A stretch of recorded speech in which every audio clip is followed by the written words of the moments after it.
me dolió. Pero me duele más que no sepan de democracia. Hola Johan, ya terminé de jugar el partido de fútbol con Brujes. Mira, el pastor en la clase de hoy nos explicó un tema bastante, pero bastante interesante. ¿Y cuál es? El tema era sobre la democracia. ¿Me podrías explicar más sobre la democracia? Claro, amigo Johan, para empezar a dar un breve contexto sobre lo que era la democracia. El término democracia fue utilizado por primera vez en la antigua Grecia, alrededor del siglo VI a.C., y aunque posiblemente existieron más formas de democracia en antiguas civilizaciones, la democracia similar a como la conocemos hoy en día ahora surgió en Atenas. La democracia griega tiene dos principios básicos. ¿Cuáles serían esos dos? El primero es la igualdad de derechos y el segundo sería la igualdad de la palabra para todos los ciudadanos. El órgano soberano era una asamblea para todos los ciudadanos. La democracia también es una construcción que se elaboró a lo largo de los siglos, la cual si es conquistada no significa que se mantenga, ya que ésta se puede derrumbar de forma muy fácil. La primera democracia que se puede observar viene de los griegos, los cuales la basan en una sociedad que puede funcionar por consejo, lo cual es una idea revolucionaria para esa época, en la cual hablar de divinidad está correlacionado con el gobierno. Mira, me ha parecido muy interesante y me has dejado anonadado con esa explicación.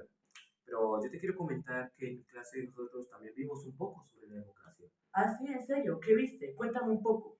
Mira, lo que nosotros vimos en la clase fue que la legitimidad del gobierno pendía de un orden cósmico, pero esta fue cambiada por los griegos al implementar la primera forma de democracia, que fue por un consenso lo que eliminaba a las entidades superiores como lo son los dioses. Pero bueno, con esto se abrió una nueva perspectiva al mundo, la cual dio como nacimiento la era de los imperios. Pero con la era de los imperios se dejó el tema en un abandono. También te quiero decir, Pineda, sobre otra civilización que eran los griegos, la cual dio inicio a la democracia primitiva. Fueron los vikingos, los cuales tenían un sistema igualitario, donde hombres y mujeres eran iguales en consenso y en las decisiones políticas. Oh, bastante interesante. Pero de casualidad no tendrás algo sobre la democracia moderna o cosas así por el estilo. Sí, mira, justo en mi clase vimos un poco sobre la democracia moderna, que comenzó a gestarse en la antigua República Romana, que tenía mecanismos democráticos más laxos que los griegos, el punto de vista moral del judaísmo y el cristianismo, nacientes en ese lugar.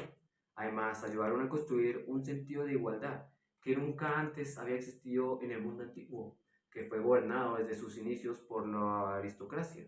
No, pero esta gente no ayuda con tareas, nada. Hola, Brujes, ¿cómo te ha ido? Hola, Majo, bien, bien.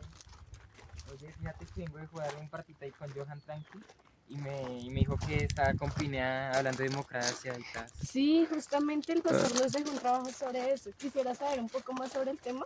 Sí, me parece un tema muy chévere. Vamos a la casa de Pinea, ¿no? Vamos y explicamos el tema. Vamos bien.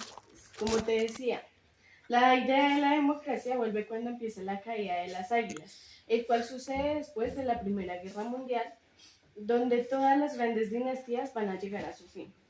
Y luego de esto, unas pequeñas repúblicas retoman la idea de la democracia que tenían los griegos, lo cual era llamado democracia griega. Todo esto nace de una institucionalidad de donde sale la ilustración, lo que genera un cúmulo de ideas que termina en el pueblo buscando el dónde y el por qué Dios les entregó ese poder. Sucede por el poder absoluto de los reyes sobre la vida de los demás y su nulo ajuste de cuentas, el cual solo llega con Dios y con lo que lleva desde el punto de vista racional. La gente se empieza a quedar sin argumentos y lo único que les queda es la fe. Bueno, y en esta historia aparece un personaje importante que se llama Montesquieu. Él da la idea de la separación de poderes, o sea, que alguien haga las leyes, otro que las haga cumplir y otro que dé los castigos si no se cumplen esas leyes. También cambia las condenas, por lo que ya no se usaba la violencia, sino la persona pierde un poco la libertad. Y eso era lo que te quería contar sobre la democracia y un poco sobre Montesquieu.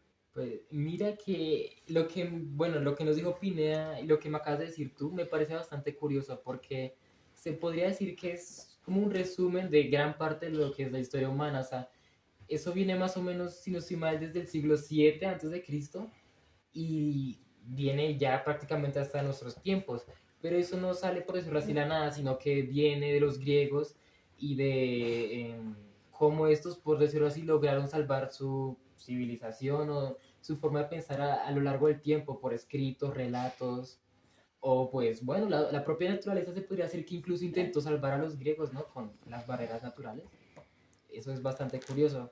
Y además también varios personajes de la historia influyeron mucho en esto, como Olympia Ghosh, que si no estoy mal es de las primeras mujeres que habló de lo que eran los derechos para la mujer y todo esto. Qué lástima que esto se retrasara porque bueno, al final la decapitaron, pero cosas que pasan. Bueno, Orujes, cuéntame un poco más sobre la historia. ¿Ahí qué tienen que ver los derechos humanos? Los derechos humanos, bueno, eso viene más o menos como desde la época de la Ilustración, ¿no? Desde el momento que, por decirlo así, inició una corriente de ideas, la cual, bueno, terminó en los derechos humanos y en el derecho de la mujer. Pero mira, algo curioso de esto es que antes, el siquiera traducirlos a otro idioma se podría llegar a decir que era un delito muy grave. Además, los derechos humanos no era algo a lo que cualquiera podría acceder, no, sino que habría que tener condiciones específicas como ser hombre, nacer de tal padre, tal madre y bueno, un montón de cosas que Bueno, ahorita... yo quisiera saber un poco más sobre los derechos humanos. Hola muchachos, los habré escuchado, no sé si estoy mal, pero los escuché hablando que quería hacer un poco más sobre los derechos humanos. Confírmame si eso es verdad. Yo Ah. tengo muchos datos para explicarte sobre ello. Sí, bueno, tu prima quiere saber, yo creo que tengo bien entendido el tema. Para empezar, los derechos humanos son normas que reconocen y protegen la dignidad de todos los seres humanos. Estos derechos rigen la manera en que los individuos viven en sociedad y se relacionan entre sí, al igual que sus relaciones con el Estado y las obligaciones del Estado hacia ellos. Mira, las leyes relativas a los derechos humanos exigen que los gobiernos hagan determinadas cosas y les implique hacer otras. Mira, las personas tienen responsabilidades, así como hacer valer sus derechos, de respetar los derechos de los demás. Ningún gobierno, grupo o persona individual tiene derecho a llevar a cabo ningún acto que vulnere los derechos de los demás. La Declaración Universal de los Derechos Humanos, adoptada por la Asamblea General de la ONU el 10 de diciembre de 1948, fue un resultado de la experiencia de la Segunda Guerra Mundial. Después de la Segunda Guerra Mundial y la creación de las Naciones Unidas, la comunidad internacional se comprometió a no permitir nunca más atrocidades como las sucedidas en este conflicto. Interesante, la verdad. ¡Ay, me dolió! Pero al menos ya saben de democracia. Gracias. Espero que hayas aprendido de la democracia.